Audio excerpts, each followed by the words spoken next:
Hi, everybody. Welcome back. We're happy to join with you. Hi, sis. Hi, sis. Hi. Hi, beautiful family. Thanks for joining us.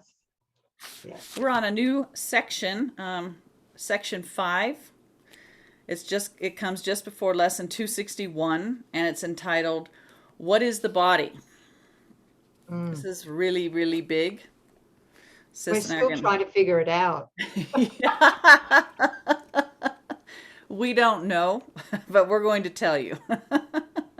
Now, let's take a look at what brother is saying here to us through here, and we're recognizing together that he's a little righteously wrathful as he's dictating this, and with a drop of sarcasm. So, with that setting, I will try and read it. Mm. What is the body? The body is a fence the Son of God imagines he has built to separate parts of his self, holy self, from other parts.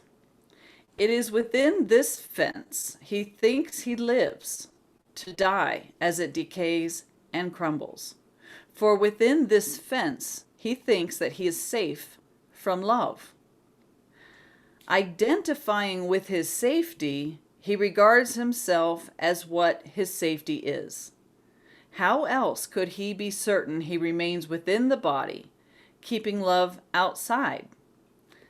Can we stop for a moment? Yeah, stop there. I'd like to he Yeah. says here, for within this fence, Yes. the walls of flesh that we chose to imagine, he thinks that he is safe from love. That means safe from God, safe from his brothers, right? Safe from the memory that we are not mythical me, but that we are one being, one son of God. Okay, one Son of God. Okay. Identifying with his safety, which is separation and the walls of flesh, the body, he regards himself as what his safety is. The body. Okay. How else could he be certain he remains within the body, keeping love outside?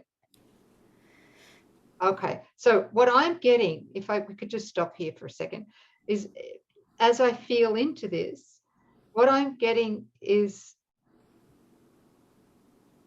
that if I truly believe that I am a body and that my body is more powerful than my mind, meaning that that um, that my body can betray me Hmm. in conflict, in pain, sickness, Mm-hmm. accidents, Mm-hmm. and finally in death. Mm-hmm. Yeah, that Mm-hmm. that right. If Yes. then then that's my defense against remembering my union with all my brothers and God, In mind. remembering my true identity. Yeah. Mm-hmm. Yeah. Yeah, and there's going to be some newbies here with us that will read that those sentences for when within this fence he thinks that he is safe from love. And the last sentence, how else could he be certain he remains within the body, keeping love outside? Just come back and recognize love created us like itself. So God, who is love, created us in its image and likeness. You are pure love. And so that question of what would that be like to not be myself or to be separate from love? You need some way to sense yourself as apart from the one that we are, God, who is spirit, who is all. So that's the idea that the mind came up with of a body. Now, the body never became materialized. It isn't real and it's not outside of our mind, but there's that line. There's the border line or the fence that he's referring to here that the mind fell asleep and believes it jumped into. So now it is safe experiencing itself as separate, which was its wish behind the body. And now we call that me, right? Mm. So it's me versus the love that we came from. We need to constantly defend ourselves from the memory of love, from the memory of union. And this fence is what seems to keep us safe from that memory. Because if we did remember union and true and divine love, the idea of separation would be swallowed up in an instant. Okay, so while we value separation, we really are literally defending ourselves from any sign of the divine light, divine love, true relationship, and union. Okay, that needs to be said. Very, very helpful, sis. Thanks. Yeah, I just remember myself going, why would I be afraid of love? But over and over, love is what you are in truth. While you want to be mythical me, love is the enemy. Ultimately, we're afraid of ourself, our holy self. That's how Our split the holy mind self. is. Yeah. That is shared equally with all our brothers and sisters. Yeah. Okay. All right, paragraph 2. All right, here's Jesus ramping up a little bit. The body will not stay. Why? Because if you're a body, there is the belief that the body, the natural, inevitable part of life in the body is death. So the body will not stay. We all agreed to that, right? Yet, this he sees, death we see as double safety. For the Son of God's impermanence is proof his fences work and do the task his mind assigned to them. Okay, we have to, just stop there for a second. For this, for the Yes. Son of God's impermanence, and which is the belief that we can change from life to death, right? And that the body can indeed betray our mind that made it. Is that right? Was there any Yeah. more there? Well, people are going to go look at this and go, God's impermanence. And we know from Jesus that God is changeless, God is permanent, God is fixed. Somewhere in this beautiful text, he says that anything that changes by definition is false.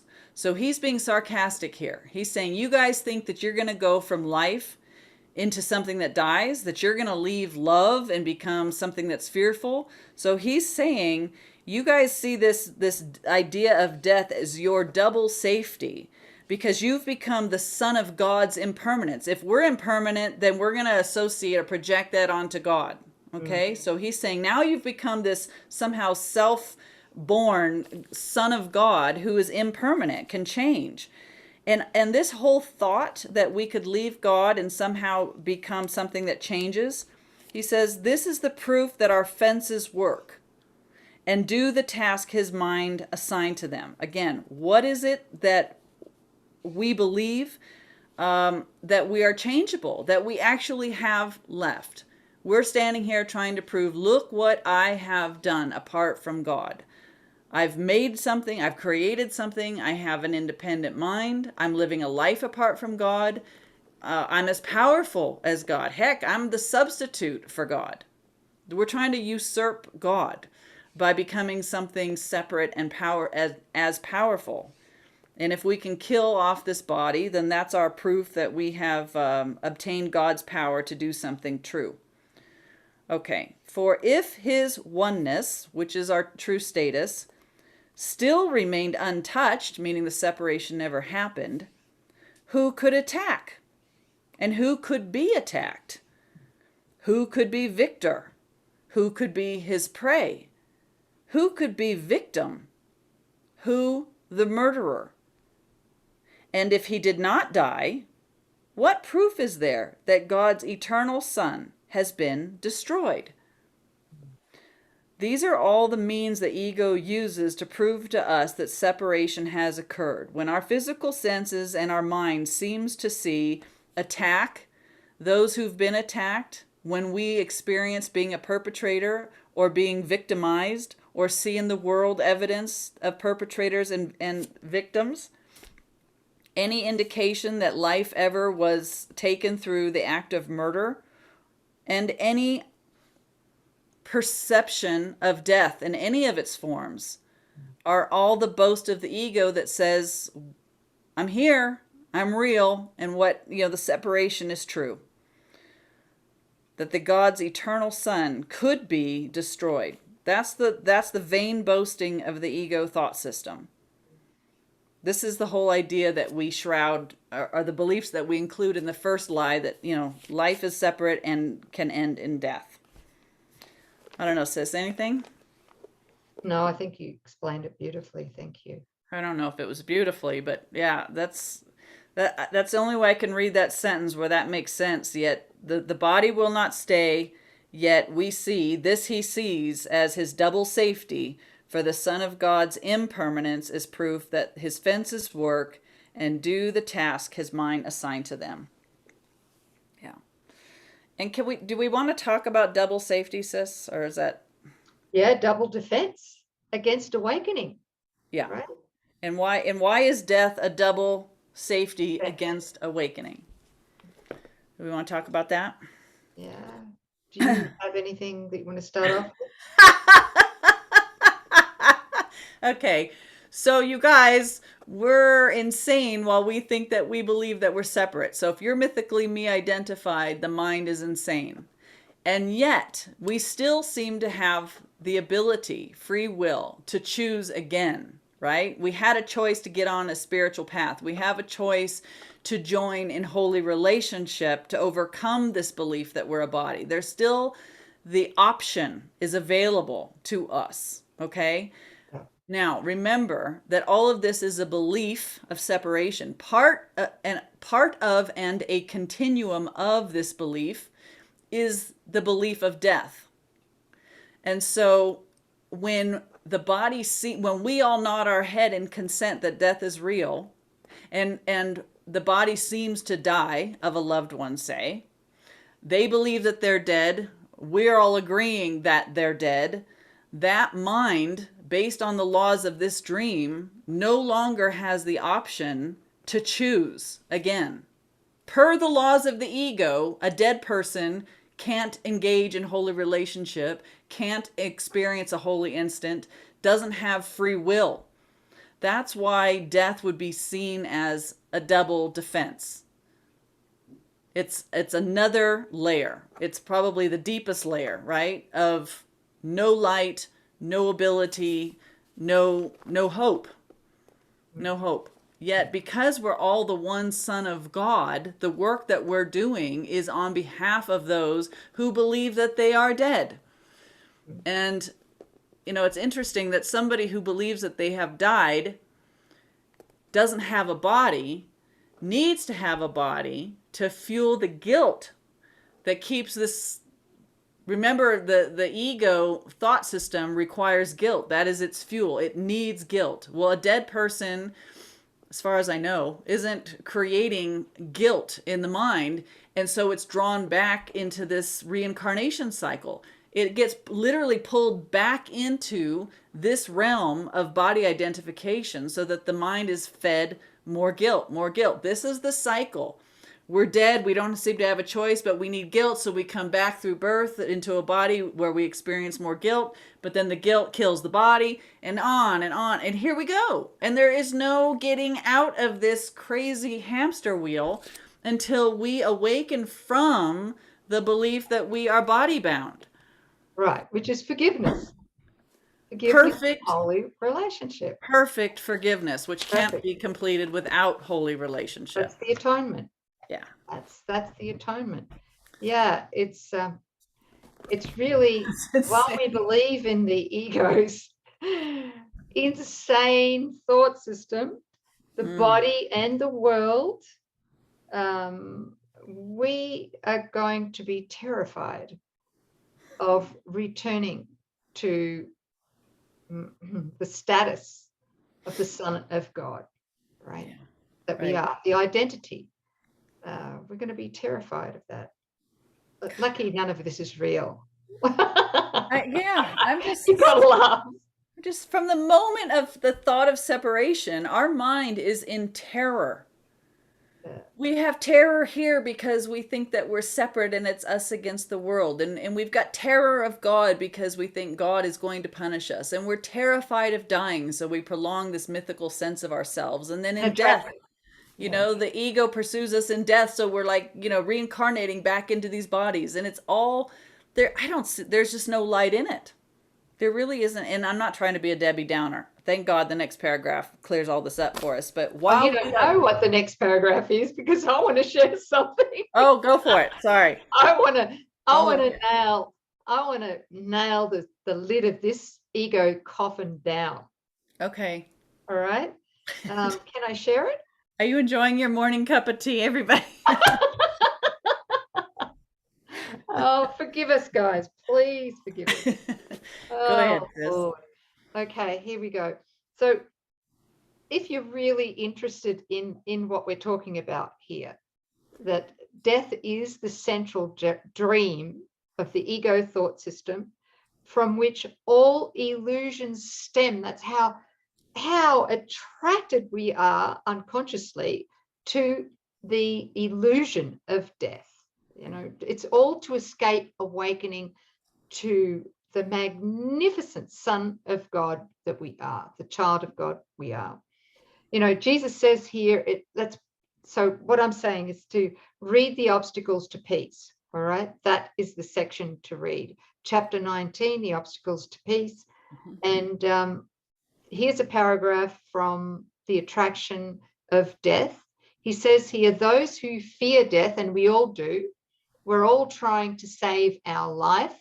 To the degree we're trying to save our life is the degree that we are actually attracting our death. That's the workings of the ego, right?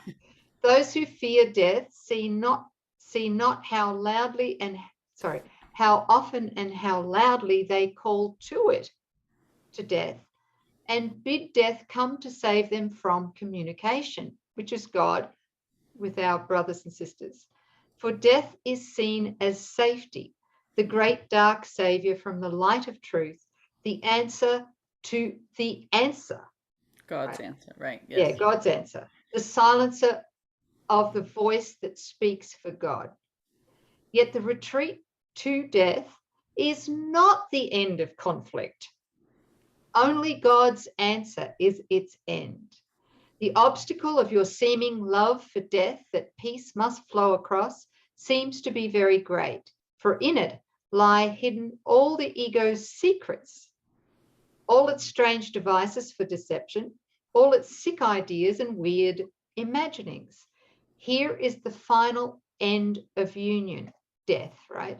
The triumph of the ego's making over creation, the victory of lifelessness on life itself. In other words, death is more powerful than God. I mean, how insane is that? So, about death, he says here, ask not release of it, Mm-hmm. but the body, right? The body and death, because it's our use of the body through the ego and our special relationships in particular that um, that that results in, of course, disease, pain, and finally death Mm-hmm. of the body. So he's asking us, ask not release of the body, but free it from the merciless and unrelenting orders you laid upon it, and forgive it what you ordered it to do, Mm-hmm. remembering that the body's neutral. Right. In its exaltation, you know, in its us trying to seek pleasure and seek completion through the body, you commanded it to die, for only death could conquer life. And what but insanity could look upon the defeat of God and think it real? Yeah. Okay. So he does go on to say the next line, if you wouldn't mind, I'd like to read it, is the Sure. fear of death will go. And of course, this is the undoing of the body. The fear of death will go as its appeal is yielded to love's real attraction.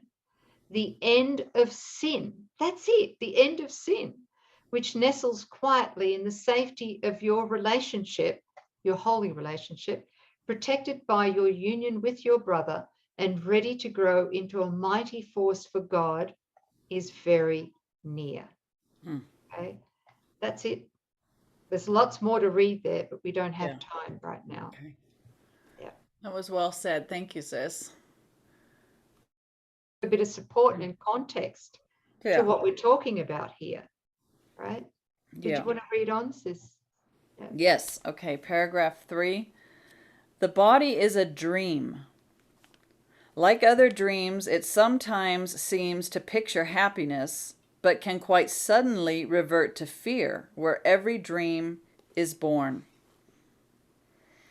For only love creates in truth, and truth can never fear. Made to be fearful, must the body serve the purpose given it? Fear.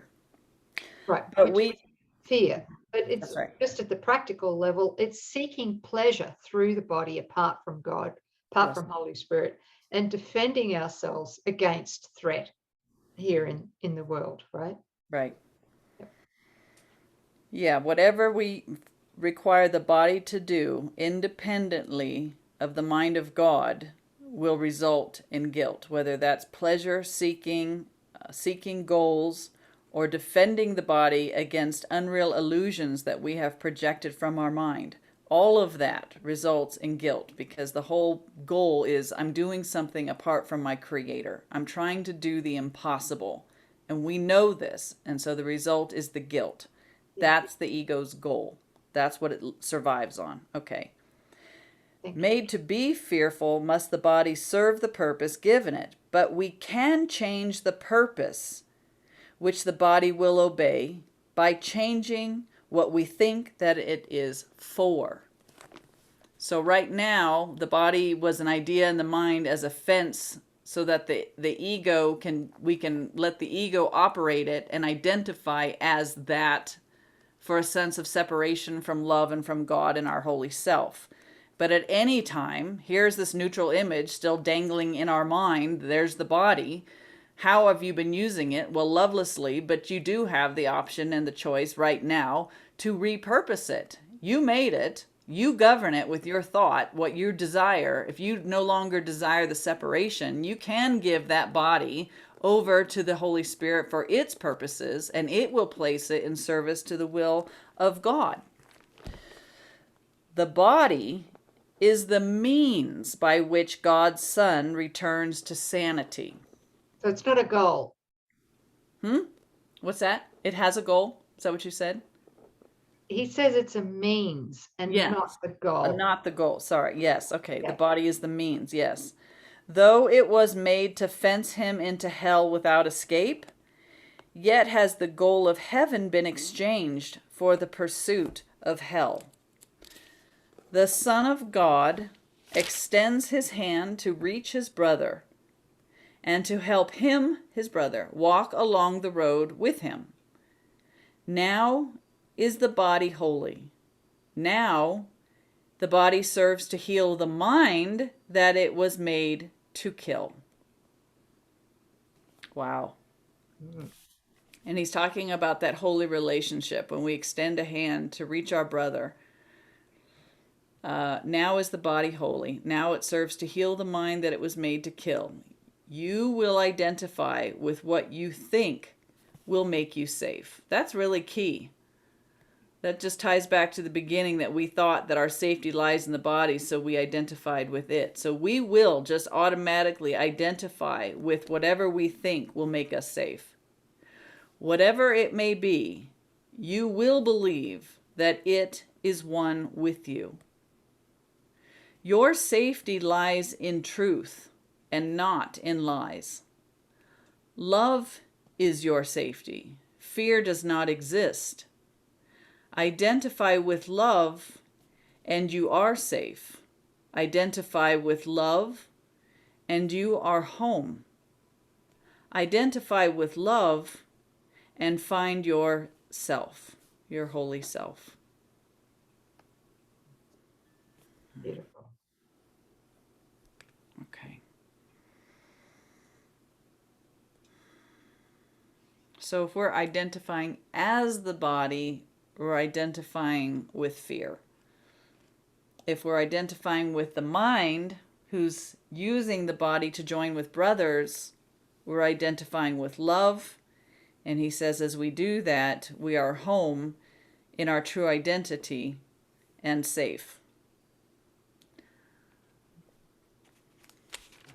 Yeah. Okay. Yeah, I was going to share a quote, but I'm not. I think maybe we're a little bit over time, right? Well, we still have to read lesson 261 also. Yes, yes. Okay. You go. Hey, Oh, you guys, that was a mouthful. I hope that was helpful. Sis, do you want to read 261? sure. Lesson 261. Yep. God is my refuge and security. God is my refuge and security.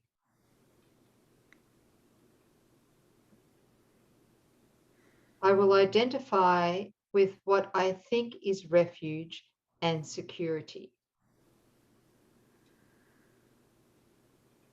Well, what comes to mind for me immediately through the ego, mythical me, is if our refuge and security lies in being right and defending, we're going to reject God, reject our holy self. Yeah. But if our refuge and security lies in forgiveness and defenselessness, then we are opening to our holy self and Holy Spirit. Yeah. Yeah. Okay. So I will identify with what I think is refuge and security. I will behold myself where I perceive my strength and think I live within the citadel where I am safe and cannot be attacked. Let me today seek not security in danger, nor attempt to find my peace in murderous attack. Sorry for laughing.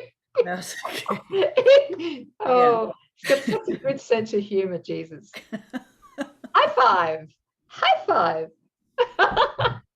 Okay. Okay, good. I got it.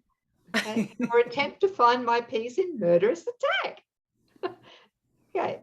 I live in God.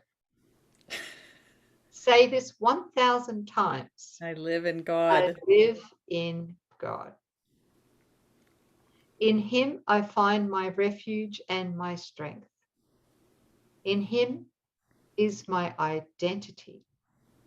In him is everlasting peace. And only there will I remember who I really am.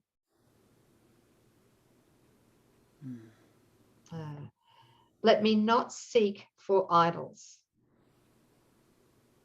I would come, my Father, home to you today.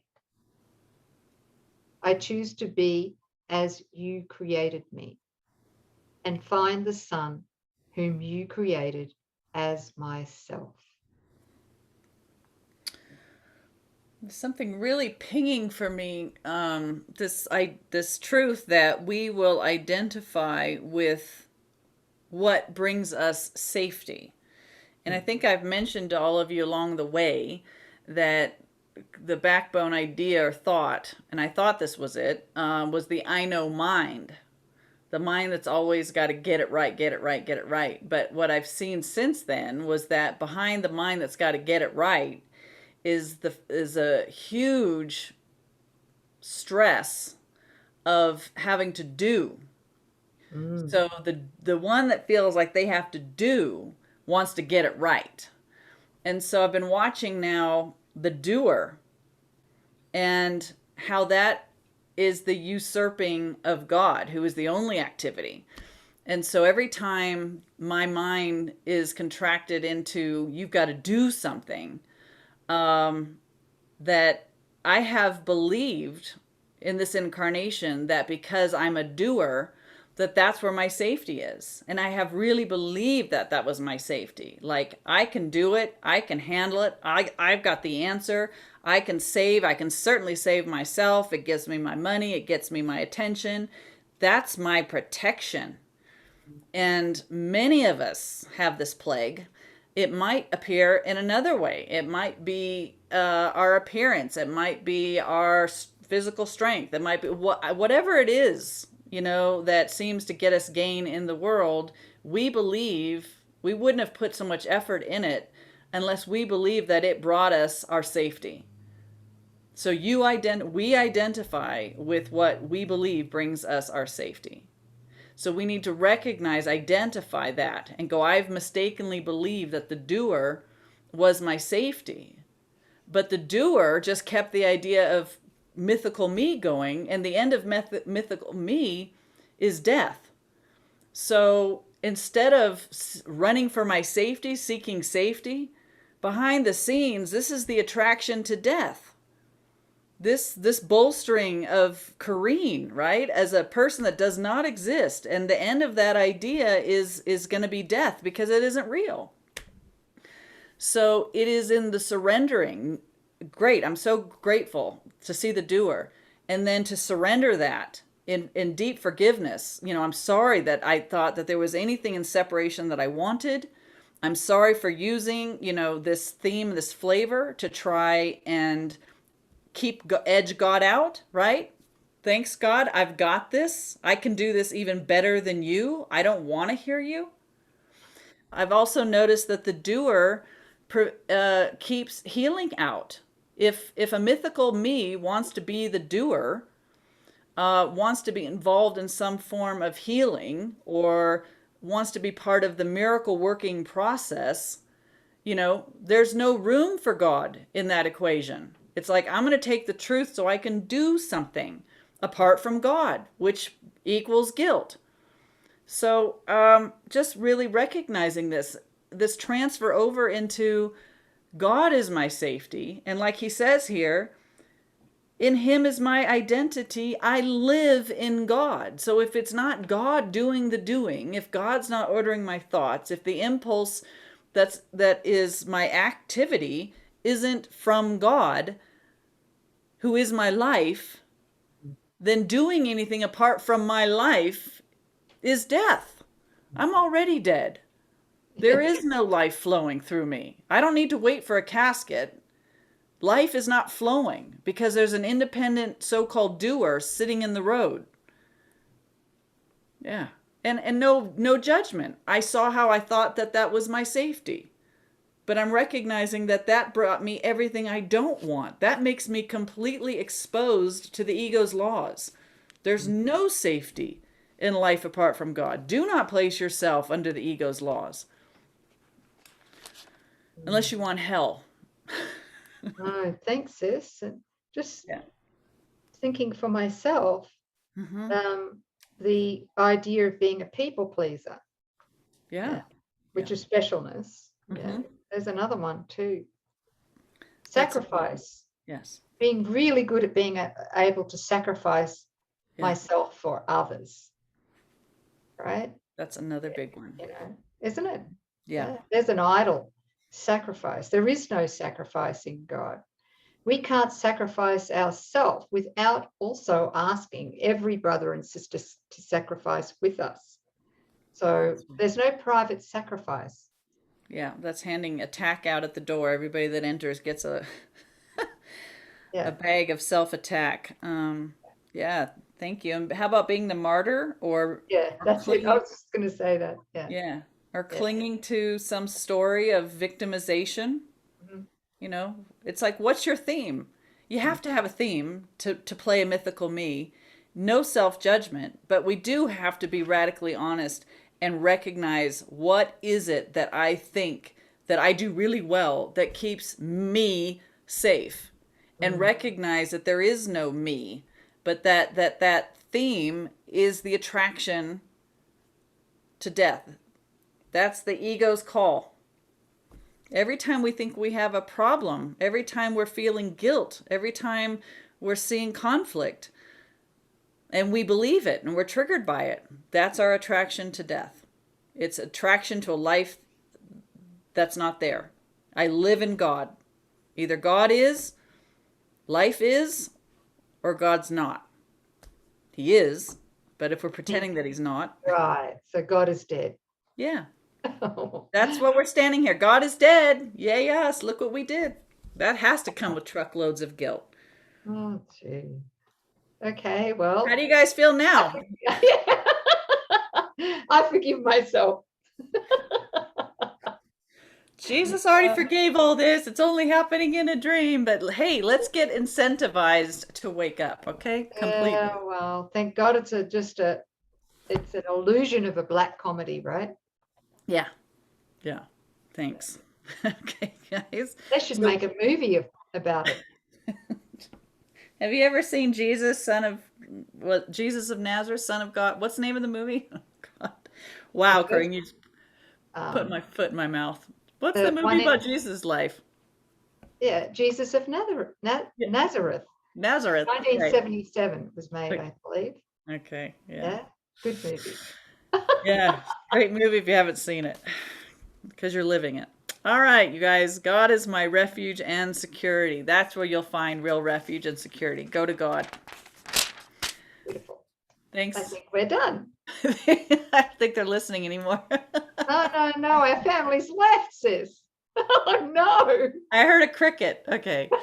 Thanks for staying with us, you guys. We love Yeah, you. We're only thank giving this you. because we love you and we want us to see the whole enchilada, Yeah. not the Thanks surface. for staying with Okay. us. Thank you. Yeah.